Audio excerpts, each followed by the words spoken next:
कांग्रेस और आरजेडी की?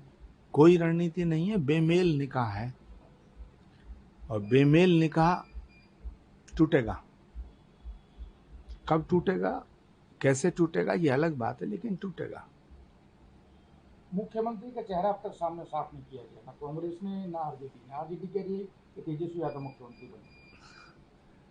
दिल बहलाने के लिए गालिब ये ख्याल अच्छा है।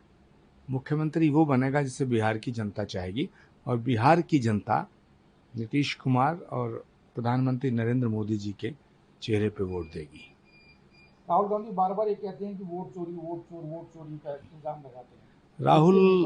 राहुल गांधी जी जो सारी दुनिया को चोर बताते हैं, सच बात यह है सबसे बड़े चोर तो उन्हीं के यहाँ बैठे हुए हैं। सबसे बड़ा चोर तो उन्हीं के दिल में है। कितनी चोरियां हैं जो राहुल गांधी जी अगर गिनाई जाएं तो बहुत सी ऐसी चोरियां हैं जो उनका हिसाब देना बड़ा मुश्किल पड़ जाएगा। लेकिन हाँ, जहाँ तक उनके नए एजेंडे का सवाल है, तो दिल्ली यूनिवर्सिटी के चुनाव में यूथ ने जवाब दे दिया। तमाम यूथ लड़के लड़कियों ने जवाब दे दिया दिल्ली यूनिवर्सिटी के चुनाव में। उनका जो ये युवाओं का एजेंडा, वोट चोर का एजेंडा, बड़ा करारा तमाचा मारा है दिल्ली यूनिवर्सिटी में स्टूडेंट्स ने। और वो सब यूथ हैं।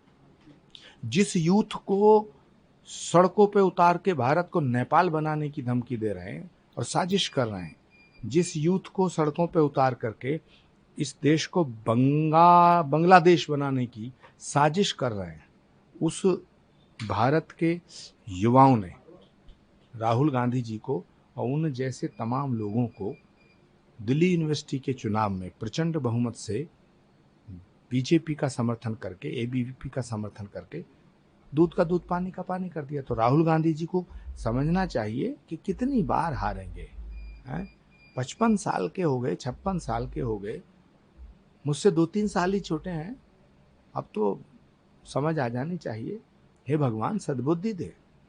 बड़े बड़े मंद बुद्धि इंसान देखे, उनमें भी एक समय में सद्बुद्धि आ जाती है। समझने का नाम ही नहीं।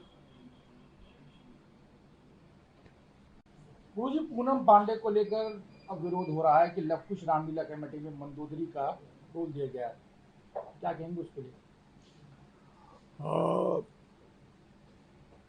देखिए, इसका विरोध करना, समर्थन करना ये विषय नहीं है। विषय ये है कि अगर कोई बुरा आदमी भी अच्छा काम करना चाहता है तो उसका स्वागत किया जाना चाहिए।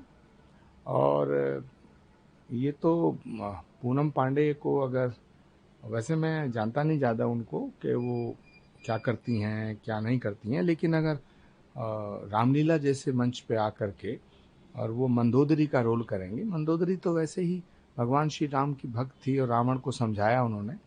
तो रावण जैसे अहंकारी व्यक्ति को समझाने की कोशिश की कि भगवान से मत लड़ो। तो अगर मंदोदरी का रोल करने के लिए उनको कहा गया है तो ये तो अच्छी बात है। हमारा तो जो सनातन है वो बुरों को अच्छा बनाने का नाम ही सनातन है।